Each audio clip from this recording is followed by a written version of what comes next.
our event from Queens Chamber of Commerce called the Work-Life Balance. And today we are very, very proud to present as our speaker, Dr. Sergio Montolio. He is the CEO and the founder of SM Worldwide Training Services and SM Consulting Associate Corporation. And as you can all tell by now, he's also a PhD holder. So we are really, really glad that he's here to give us an insightful presentation. We also have Marisa from Worldwide Veterans Association. Without further ado, I will pass the mic to Dr. Sergio Montolio. Thank you, Tessy, for having me here today. Today we're going to talk a little bit about the work-life balance. I want to welcome you to the Work-Life Balance webinar. Work-life balance is an essential to combat stress and ensuring that both individual and company success. The stress associated with the unbalanced lifestyle is very costly, and it damages the productivity and increases on individual health risk. Employees who have the tools to balance their professional and personal lives are happier, healthier, and more productive. In addition to improving the performance, many younger employees place a high value on work-life balance. Companies that include work-life balance as part of the culture will be able to better attract qualified candidates. Oprah Winfrey made a quote that she says that I've learned that you cannot have everything and do everything at the same time. As we all know, COVID-19 has been a heavy toll on everyone, especially in the workplace. However, after COVID-19 pandemic is over, or at least lower in its severity, resuming the typical work-life balance may be different than it was before. For those that are teleworking, the amount of work may have increased due to the lack of commute and time to prepare for the workday. However, it is crucial for all employees during this time and upon returning to the office to maintain a healthy work-life balance to keep stress low and healthy focus on their well-being. Therefore, you must understand how to balance work and life during this difficult time in order to reduce chances of increased stress and weaken immunity. We're gonna go over some slides and feel free as you look at the slides to take notes and ask any questions at the end of the presentation. Once again, welcome to the Work-Life Balance webinar. What is the objective? Our objective today will be to explain the benefits of work-life balance, learn how to recognize the sign of an unbalanced life, identify employee resources for a balanced life, improve time management, and set some goals. Make sure you use the most effective work methods to create a balance between work and home, and learn how to manage your stress. Benefits of a healthy balance. Understanding the benefits of a healthy life balance will motivate anyone to make the necessary changes. Balance will improve lives of individual employees as well as the company culture. Learning the basics of work-life balance will also increase employee productivity, health, and the morale of your employees. Why is it important to have a work-life balance? Well, you have risks and you have benefits. A healthy balance between work and home should be your priority. It should be a priority to everyone. Implementing a proper work-life balance offers many important benefits. There are, however, many hazards linked with an unbalanced work and life. I'm going to go over some of the risks. Is poor health and financial losses. Poor health, why? Working long hours without taking time to relax will not only take its toll on your health, but it will take its toll on your family. Unresolved conflicts. You're gonna have a lack of imbalance, and that will create stress, and it will create a hostile work environment. And it will not be a healthy thing to take home. Poor performance. You're going to take too much on responsibility that you will not be able to handle, and it will lead to exhaustion. Therefore, a poor job performance will be in place if you're not healthy. Financial loss. Why financial loss? The impact on your health and productivity will take a huge financial toll on both you and your organization. Why? If you're not healthy enough, you won't be able to make it to work. That's when it's going to create absenteeism. You'll be missing work, on a doctor's appointment, and hopefully trying to get better. Now, what are the benefits? Fulfillment. People who successfully implement a work-life balance improve their sense of fulfillment at work and at home. Another benefit is your health. A healthy work balance will decrease the risk of any heart diseases or other health problems. Greater productivity. Being relaxed and well rested increases productivity and improves on your work performance. Another benefit is stronger relationship. Personal and professional relationships are strengthened and conflicts are avoided when there is life-work balance. Less stress. What increases productivity? While it may seem counterintuitive, work-life balance can actually increase productivity. While it is true that overtime will initially increase your production, the surge only lasts a few weeks before taking a destructive toll on productivity. In fact, working long hours for an extended period of time will lead to exhaustion and unhealthy habits that will decrease your productivity. Shorter work hours will actually increase productivity in long term. Additionally, study shows that people who take short, frequent breaks are more productive than people who only take a single break or work all day. So most people recommend taking a few minutes each hour to regroup. Every 30 minutes, you take a 5-minute break, come back and regroup. Ways to increase your productivity. Taking healthy breaks. All right, so take some time off to refresh yourself. Try stretching, taking a walk, or meditating throughout the day, taking a couple of deep breaths and coming back to it. This will also improve your health and overall well-being. Make sure that the breaks that you take are very enjoyable. All right, so a recent study done by Don Yu Chen and Vivian K.G. Lim from the National University of Singapore discovered that taking a few moments to surf the internet and mentally change gears will actually increase your productivity. This fun activity increases productivity by 9%, according to their research. So take some time off also. Working to the point of burnout is not productive or healthy. Do not lose vacation days, even if you have to spread them out. Study shows that people who take their vacations are much more productive than those who do not and are more healthier. How can we improve mental and physical health? It is common knowledge that stress is directly linked to different diseases. Numerous surveys have discovered that work is a leading cause of stress related to illness and injury, such as stroke, heart disease, and mental breakdowns.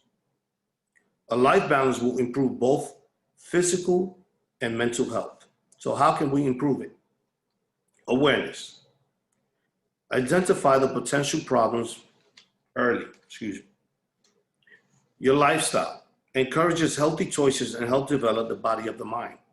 So make sure you become aware before it's too late and change your lifestyle. Have fun, make changes in it.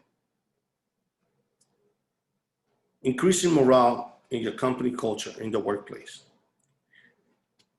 It is important to have work-life balance in the company. Why? Because it's an effective tool to increase morale and it will improve your company culture. Employees seek out companies that support a healthier work-life balance. The only factor more important than balance to a job seeker is compensation. According to several surveys, work-life balance improves happiness, overall job satisfaction. Additionally, employees are more vested in companies that support their work-life balance. Work-life balance typically translates to employees who work hard and are more productive. What are some of the signs of imbalance? The signs of imbalance are unmistakable. We see people suffering from poor health, burnout, and stress every single day. For companies, this increases the cost in the form of absenteeism, health costs, and turnover.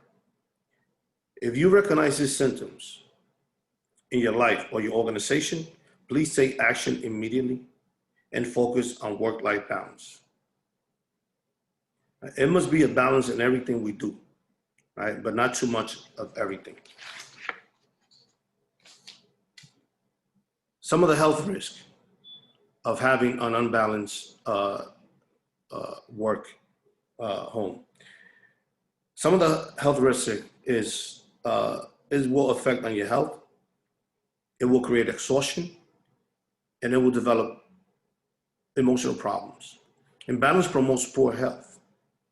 Over time, this can lead to devastating and possibly life-changing consequences.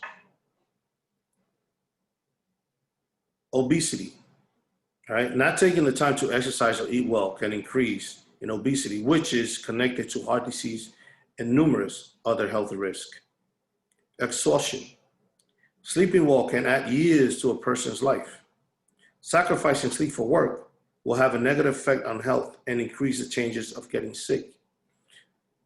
A lot of us overwork.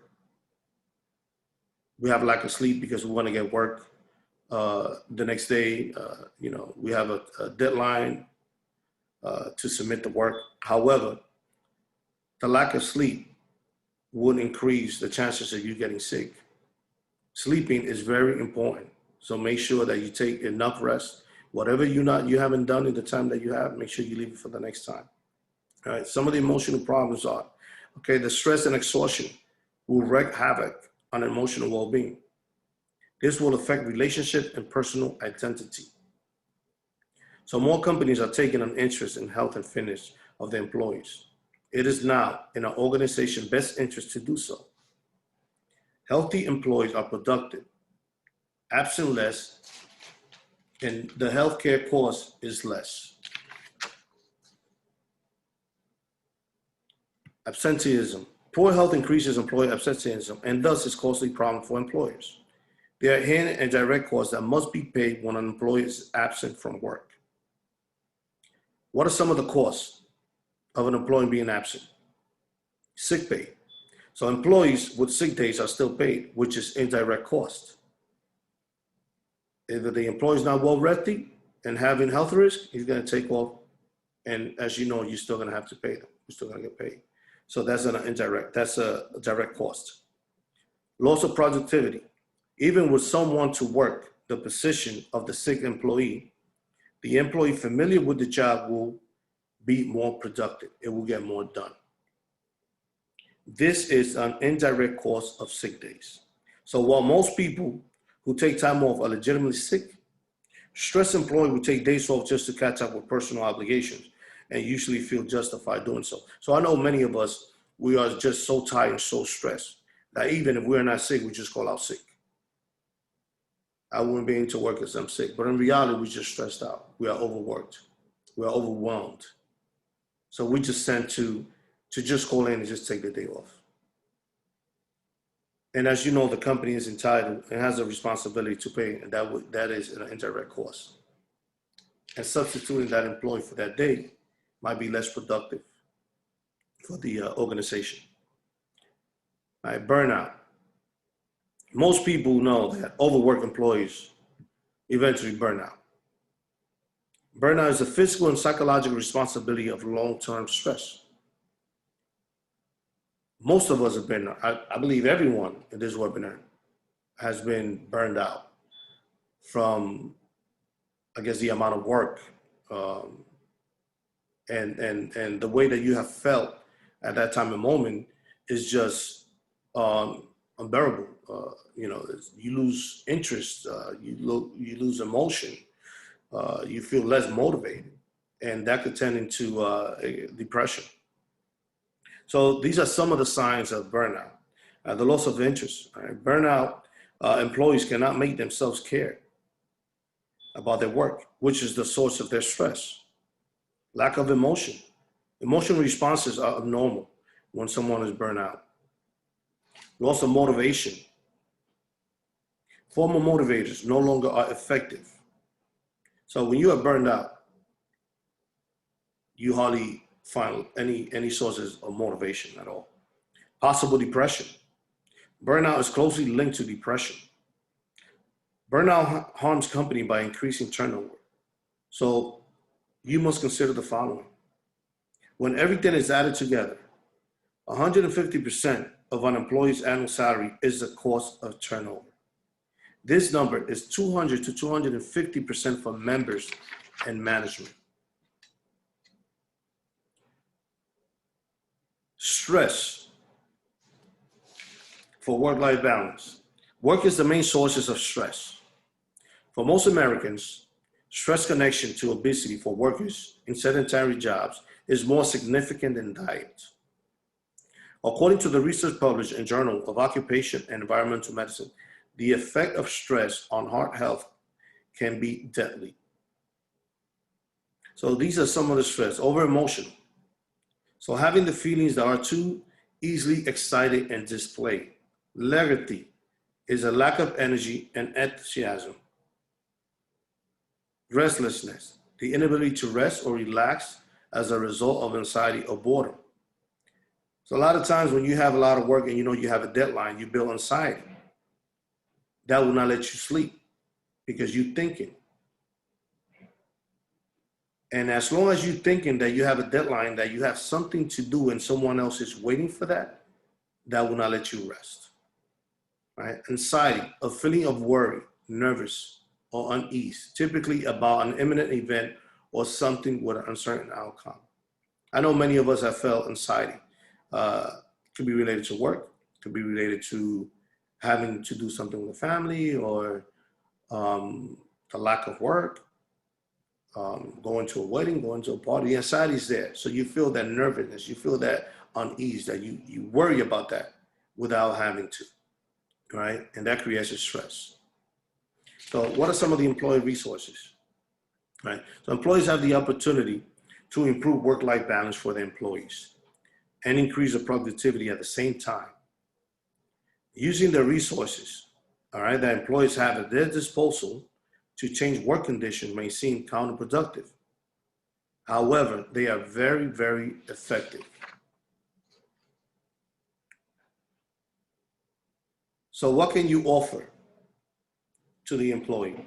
Traditionally, employees set all the parameters concerning jobs, right?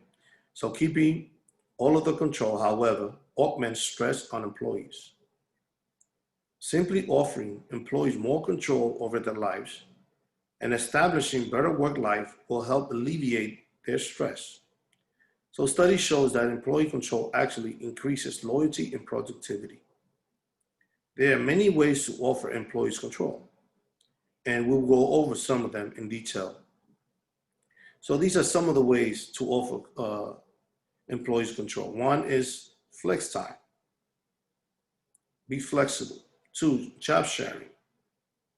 Share your duties and telecommunicating. These are just few examples of employee control. So anything that empowers an employee to take change or take charge of his or her life offers employees control.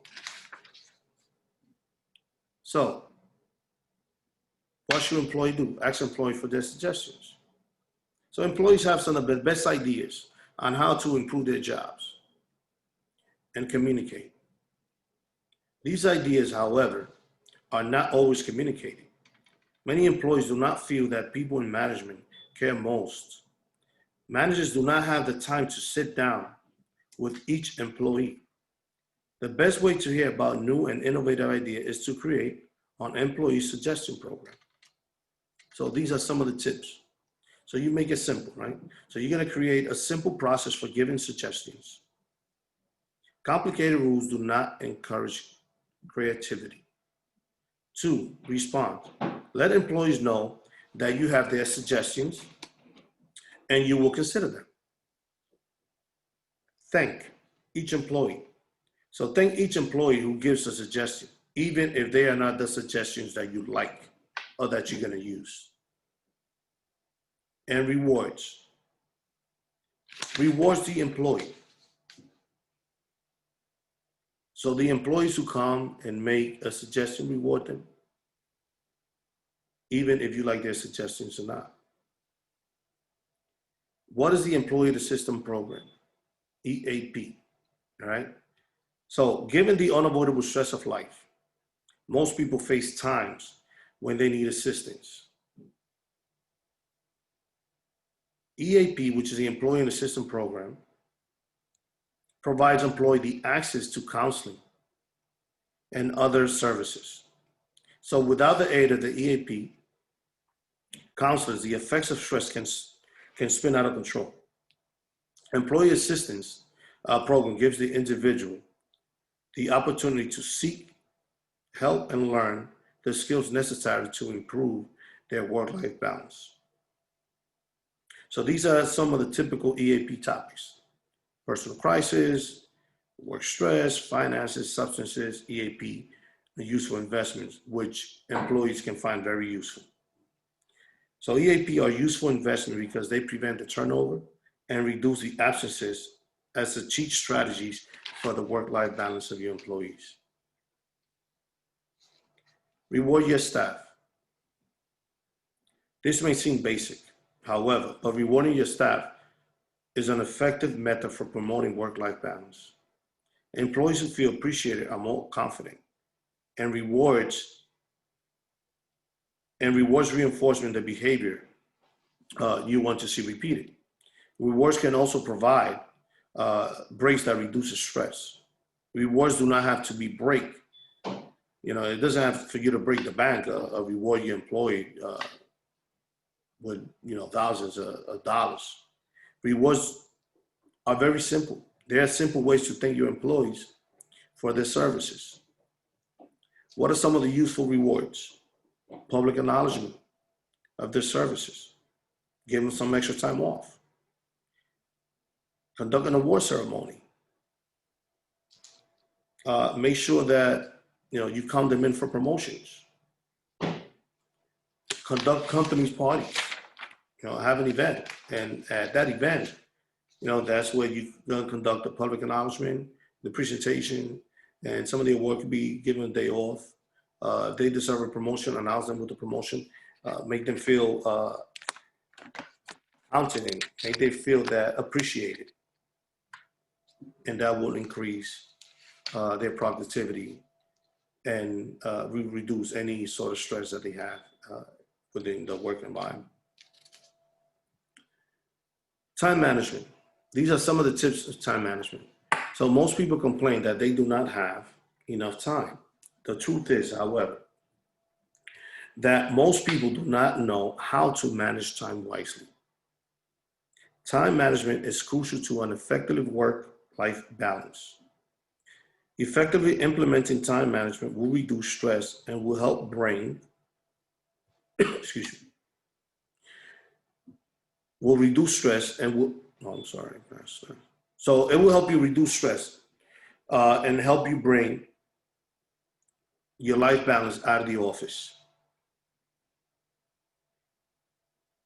What is important about life balance, right? This is a matrix that I prepared. So many people are confused with the urgency of importance, right? So urgent tasks do not need to be done quickly. So we become very confused with that. When it's urgent, when it's important. But that does not make them important. We are often stuck completing urgent tasks at the expense of important ones. Important tasks are the ones that help us meet the goals. Often urgent tasks, such as fixing the copy machine, are distractions from what is important. Learning the difference between urgent and important will better anyone's time and management skills. So it's important for you to know the difference from what is important and what is urgent. Another thing that would increase your work-life balance is, you need to learn how to say no.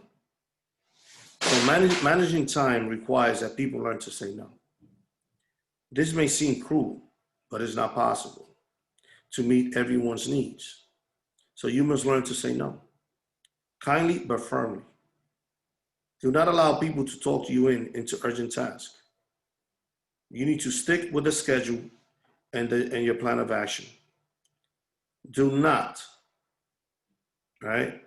deviate unless it is a true emergency. For example, proofing a colleague's letter is not an emergency that you must complete at once. Complete your important task first. So you have to stay firm. You cannot meet all needs, everyone's need, and make sure that you keep your urgent task. Another one, you gotta stay flexible. Flexibility is an important skill. Life cannot be predicted. And inflexible people fall to pieces when changes beyond their control comes. So being flexible simply means that you are not resisting the inevitable changes of life. So flexibility is not passivity. It is being able to embrace change. This will reduce stress and improve work-life balance. For example, car trouble will throw you off schedule. You don't find your Metro car in the morning, that will throw you off schedule. So do not try to keep up with your task on the same day. So if you have car trouble, make sure you are flexible to change your task, to change your daily goals. All right, so important skills, right? You must accept the change and remember that life cannot be predictable. So be flexible. 80 to 20% rule. Right, many of you have heard what is the 80% results and the 20% action. So according to the 80% rule, 80% of our success is the result of only 20% of our actions. The rule implies that we should place our focus on the 20% of activity that are the most successful, right? And this will require we prioritize our goals. So when this is done, we will concentrate on the 20% of the activities that aggregate to our goals, okay? Given most variation to this 20% result of the actions. Goal setting, setting our goals. So if you want to live a happy life, tie it to a goal, not to people or things.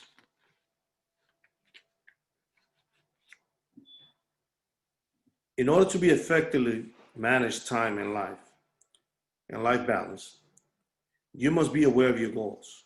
It is important that you have the goals because the goals provide you directions. Working toward a goal will help you focus your energy and reduce the stress that comes with not having a purpose. What are the 3 P's? Positive, personal, and possible. So there are 3 P's that will help you achieve your goals. Approaching your goals incorrectly will only result in failure. The 3 P's will motivate you and help you from becoming discouraged when setting goals.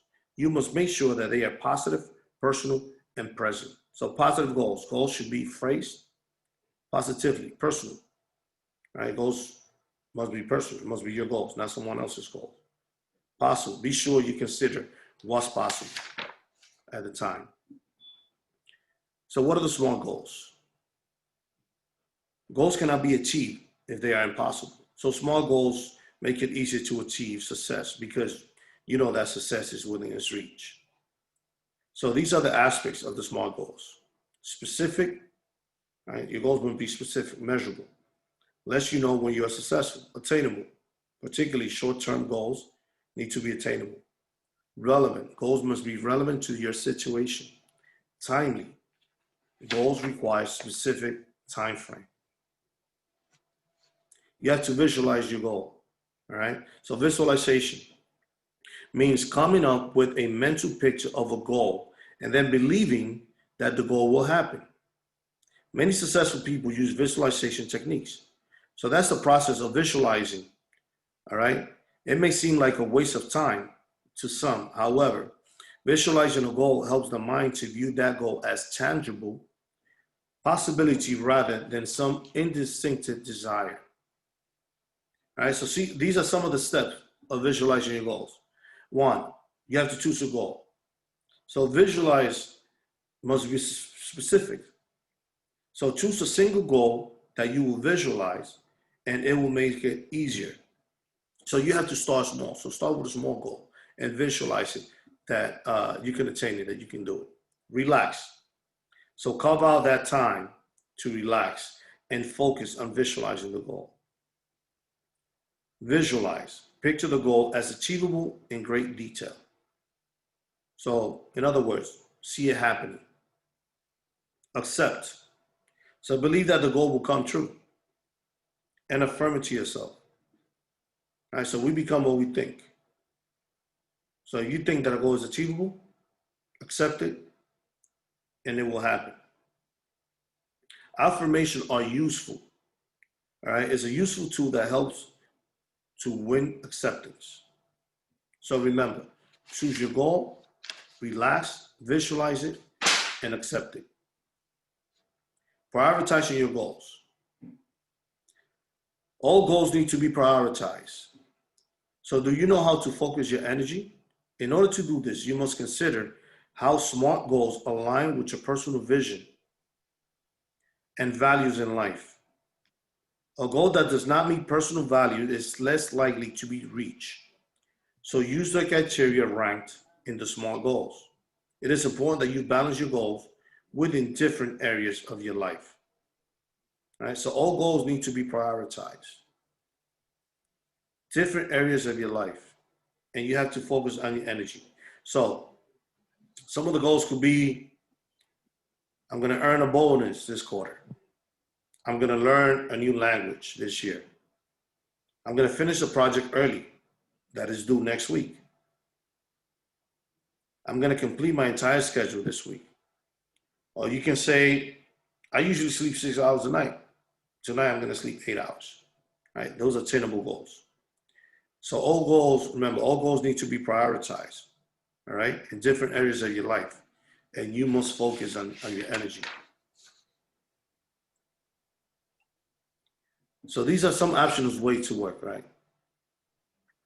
So the traditional method of work may increase stress and imbalance in life.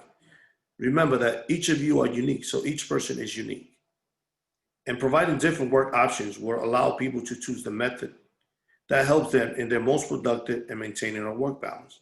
So remember I told you that employee, they try to get feedback from their staff on some of the changes that will improve their work-life balance, and they will take that into consideration. Now, while it may not be possible to provide every option, however, allowing for different work styles will improve company culture and promote health-life balance. Each option comes with its own pros and cons, right? So you must examine what are those pros and cons very carefully. So what are the pros? The cost, the control. So given the way that we use technology, telecommunicating is a popular work option. So this allows people to work from home and send in the projects when they're due. So this is, most of us are doing that now. Most of us are working from home. Others are working from the office. So we have the leverage of doing our work and just submitting our work at the end of the day or the end of the week. And so these are pros. So companies can reduce not only, they can reduce the overhead, but also other costs by allowing employees to work from home. What does it do? Right? Productivity. People who work from home are often more productive. And it lowers your employee stress. So many employees benefit from losing morning commutes and distracting office mates. Personal control. Employees who work from home are able to take responsibility for their own schedules. What are some of the cons? Communication. When all communication is electronic, employees may not communicate as well as they can do face-to-face. Additionally, a lack of social interaction may come in, and it will stand for the company culture. So you know that a lot of times when we send text and send email, they might be read in a different way, another way that you really want to say it. So that would be a con. So when you communicate electronically, you have to make sure that you be specific on what it is that you send and that it will not be interpreted in the way that you don't want to say it. Motivation, right? Motivation. People who are not self-driven are not successful, and they need more accountability than communicating officers. So if you're not well motivated and you work from home, you're going to tend to slack off. You're going to tend to take your time because you're not motivated to do so. So as I mentioned earlier, we are all unique. So we could all work differently. Some of us are good working, from home on the internet. Others have to be at the company in person. Longer hours. Some people work longer hours when they telecommunicate because there's no distinction between work and home. So when you're working from home, you tend to work and you don't even realize what time it is. Now, when you are actually physical at work, you know that you either work from 9 to 5, 9 to 6, 8 to 4, 8 to 5. Once that time comes, you know you're walking out the door. When you're working from home, you tend to just turn on your computer, your laptop, and just work, and you don't even realize the time. And you just get so involved in what you're doing that you put everything else behind. Before you know it, you start working at 8, 7, 8, 9 o'clock, and you're still in front of a computer trying to get your work across. Right? Job sharing. Job sharing is a popular option that allows employees to balance their work and home lives. This technique allows two people to share a job, with each one working part-time hours. What are the pros of job sharing? Better attendance. When people have time to handle personal matters, they are less likely to miss work. Continuity. With two people sharing a job, there's always someone to come in and cover for a sick employee. Morale. Employees who are able to find work-life balance have a better morale and productivities. What are some of the cons of job sharing? Conflict. One of you wants to be in control. So there's a conflict between both of us. Who's going to be in control? Are you doing more? Am I doing less? Are you working harder than I am? Am I working harder than you are? So there's always a conflict there. It might be a conflict. Inequality. You might want me to do more work than the one that I'm entitled to. So there becomes an issue there. More paperwork. Employees have to double the paperwork that you share. So these are some of the cons in job sharing. Taking the time. So now, I'm sorry for making.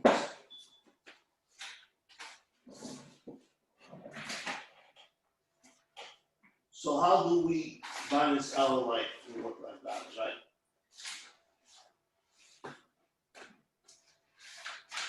So a simple saying thank you to your employee will take you a long way. I apologize, my voice dropped down. So job redesign, right? So sometimes it's necessary to redesign a position to alleviate stress, right? This requires analyzing and changing the scope and responsibility of a position. So in a way that will motivate employees to improve their work-life balance, right? So what are some of the methods? Content, right? We'll discover what information leads to the problem at work.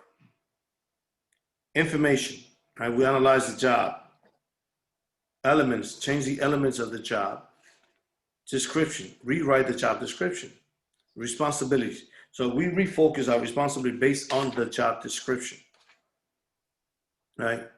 Let's do some flexible time. What is some flex time? So having flexible times is not also the number of hours employees work, but it does give the flexibility to choose when they work. For example, an employee may choose to come at 7 a.m. and leave at 4 p.m.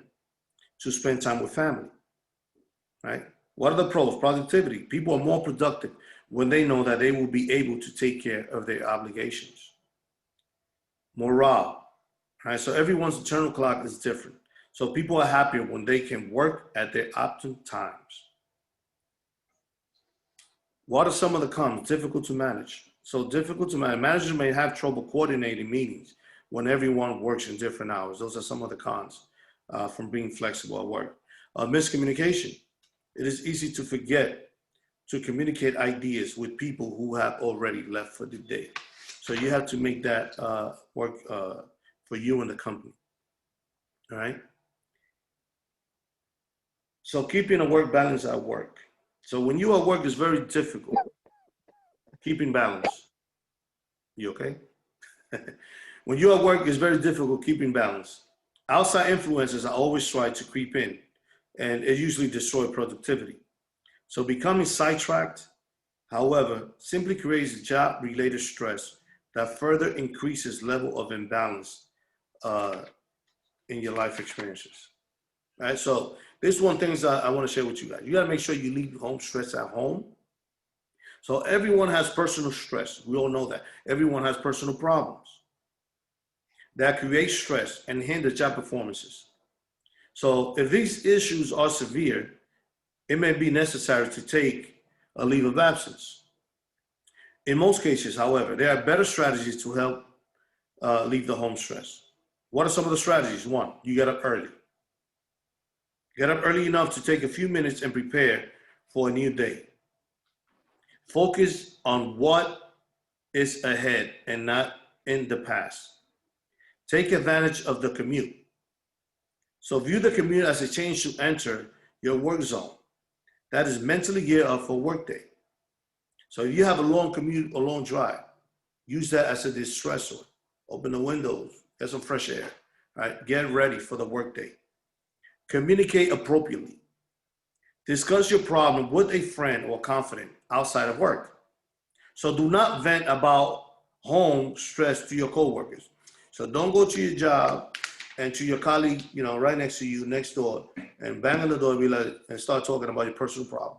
Leave your personal problems at home. As soon as you go into your workplace, your personal problem stays outside the door. Do not bring them in. So find an outlet. So discover useful ways to alleviate stress, such as exercise. This will keep you focused throughout the workday. Take breaks. You having a stressful day? Make sure you take breaks, all right? So also, leave your work stress at work. As soon as you leave your job stress stays at work. You don't bring it home.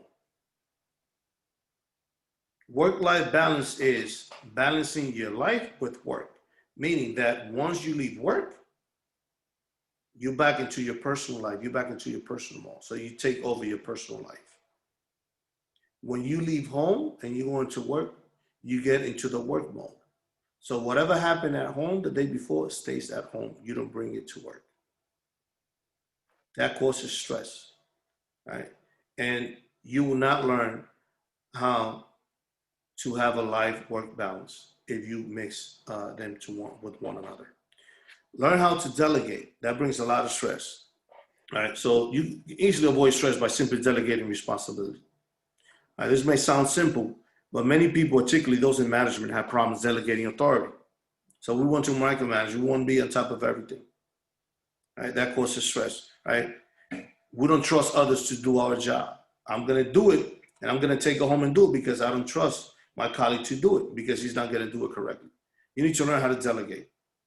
Right? All that stress you can leave behind. If the work is not done now, Do it tomorrow, or trust your colleagues on doing it. All right? Excuse me. Make sure you set goals, right? Make sure you set accurate goals. They decrease the stress, all right? So accurate goals decrease the stress. This involves estimating the time that it will take to complete something. So therefore, a few steps that will help you set accurate goals are: one, you become familiarized with your goals, your requirements, right? You're gonna list the actions that need to happen for this goal to be accomplished. You're gonna estimate the time necessary for each action that you need to take. And you're gonna estimate the total time necessary for the task. Working in a home office that every one of us is doing at this point in time. So working from home has its advantages, right, and disadvantages. Getting close to time. So working in a home office and maintaining work-life balance requires preparation and regular evaluation of your work practices. So if you are not careful with your home office, can take over your life. So by following a few guidelines, you can avoid burnout as you take advantage of working at home. And so make sure you set up your office in a way that you feel comfortable. All right. So it's important to set your home office properly from the beginning instead of doing it by step. A pure work environment will only harm your productivity. So make sure that you are comfortable and have all the tools that you need to do your job well. So what is the setup you're going to use? Location. You're going to use a separate room. Choose a separate room or location that is out of the way of everyone.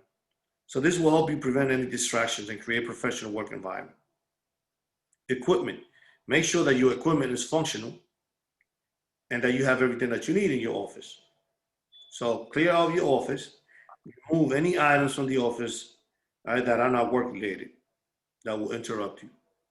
Organize. So organize your supplies that are accessible and will make your office space useful and functional. And limit your office only for work use. Okay, not a play area. Make sure you do that. So as time is running out, although this workshop, I'm gonna have to bring it to an end, there's still a lot of information that I can relate. Work-life balance workshop or webinar could be a 2-day, 3-4 hours webinar. However, I hope that your journey to improve your work-life balance is just the beginning, and I hope that the information that I have shared, you could put it into place and find a way to balance your work with your personal life. Now I will be open to any questions. Thank you, Dr. Montolio, again for this great presentation. So attendees, if you have any questions, you can post in the chat box. But before we get to the questions, we would like Marisa to say a few words about her organization.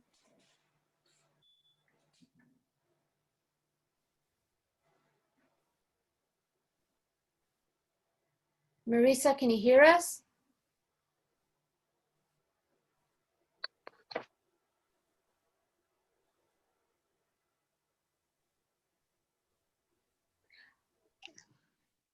Okay, I guess we'll give her some time. And in the meantime, we do have a few questions from our Facebook Live.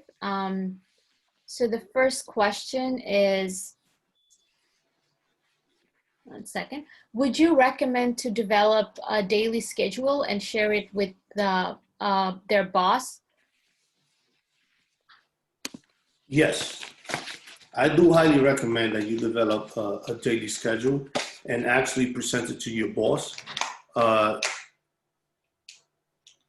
Your boss might not accept it. However, it is your purpose to explain to your boss that that schedule change will create a work-life balance in you, and you become and be more productive for the organization. Thank you so much. Oh, Marisa, we couldn't hear you.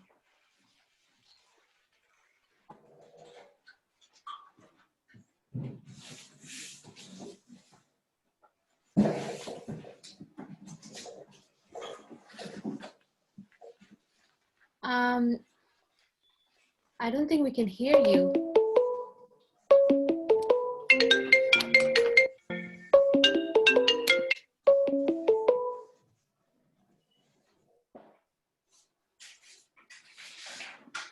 We can continue with the questions while she's...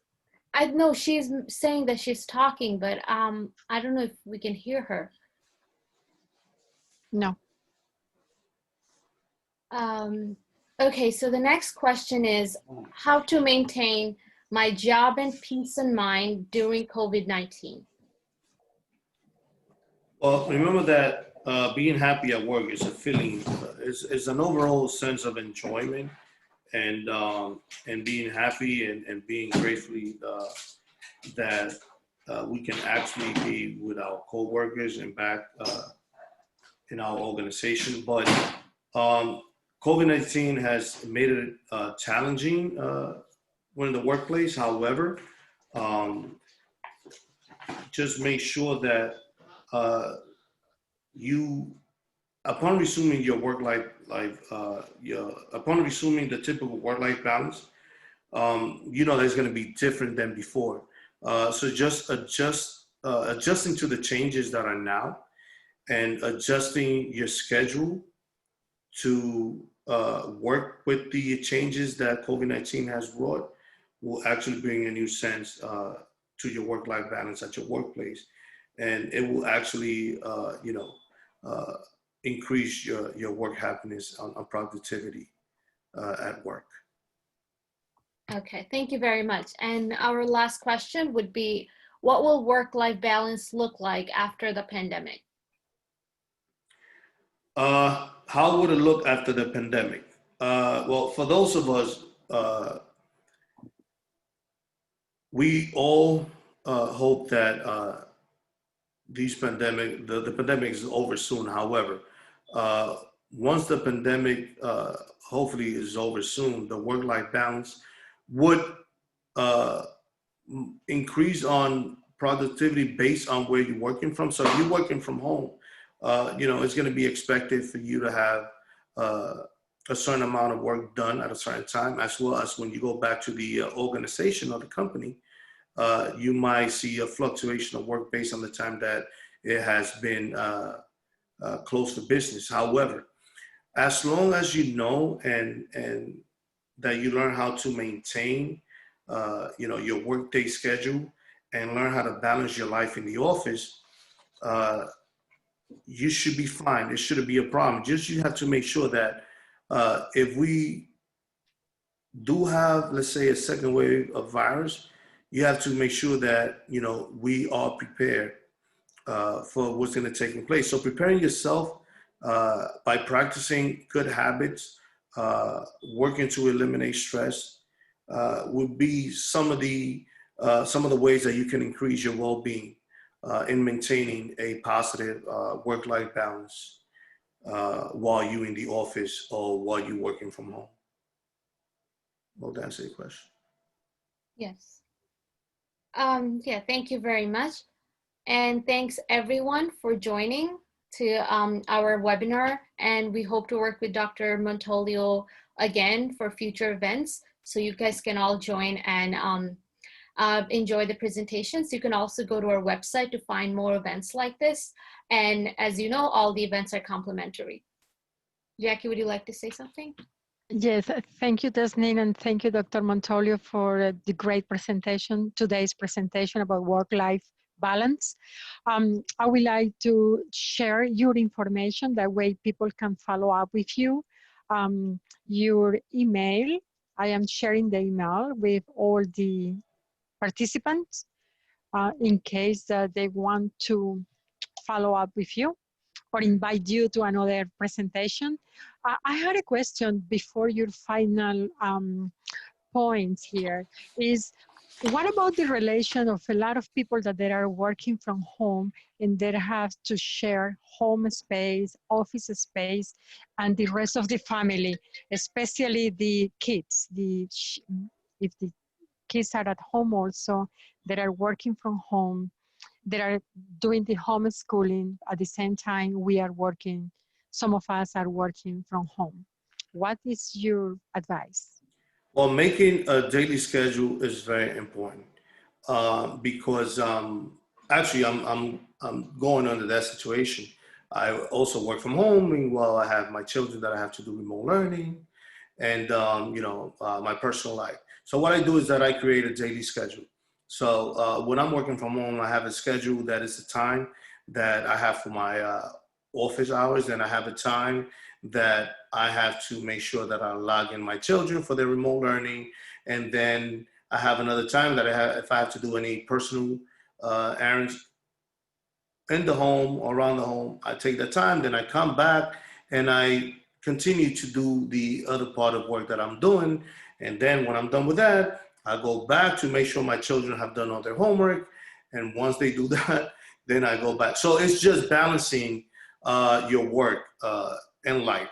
So you have to make sure that if you're working from home, you set up time and you set up space for every thing that you're going to do. So this is why I mentioned in the webinar that it's good for you to find a space that you're able to work from home, and make sure that that space is only going to be used while you're working.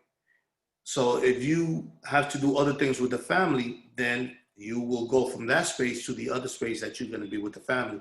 That way you don't mix one thing with the other. So it's just of trying to follow the daily schedule that you built for that day, and balancing everything that goes around. Because when you work from home, it's different because you have the children, you have the family, you have this, you have that, maybe you have to cook, maybe you have. So it takes time to just balance, just set up a schedule. Set up a schedule and make sure that you follow that schedule. Follow the same time as if you were at your organization, as if you were working. So if your job is from 8 to 4, your job is from 8 to 4. Your job ends at 4. Now your personal life starts at 4. Right? So from 8 to 4, and make sure you take breaks. Right? It is impossible for you to sit 4 or 5 hours and not taking a break. You're going to become overwhelmed. You're going to become stressed. You're not going to be thinking right because your brain is overwhelmed. So what you do, you take nice breaks. Right? It's fine, totally fine with taking, every hour, every 30 minutes, you take a 5-minute break. Go, come back, and refresh. That's what I do. I take a lot of breaks during the time. I go and refresh. I open the door, get some fresh air, then I come back. So you have to make sure you balance that. You take enough break, communicate with your colleagues, with your team while you're working. So if this is your break, don't get on the phone and call your colleague, right? Because you're on a break. So if your job ends at 4, at 6 o'clock, don't call your colleague to talk to them, because not only, the work-life balance is not there, you're personal, but now you're taking away from their time also, because you're calling them at the time they're not supposed to. So it's just a balancing of work and home. Hope that answered your question, Jackie. Yes, thank you very much. You're welcome. All right, thank you everyone for joining. Thank you once again, Dr. Montolio. And Marisa, although we couldn't hear you, thank you for sharing your information. She is from Worldwide Veterans and Family Services, which is a nonprofit for serving the needs of veterans and their families at risk of being homeless. And Jackie has also posted the Worldwide Veterans and Family Services information on the chat box. So you guys can have access to that in the chat box. And thank you all the attendees for joining. Hope you all have a wonderful day.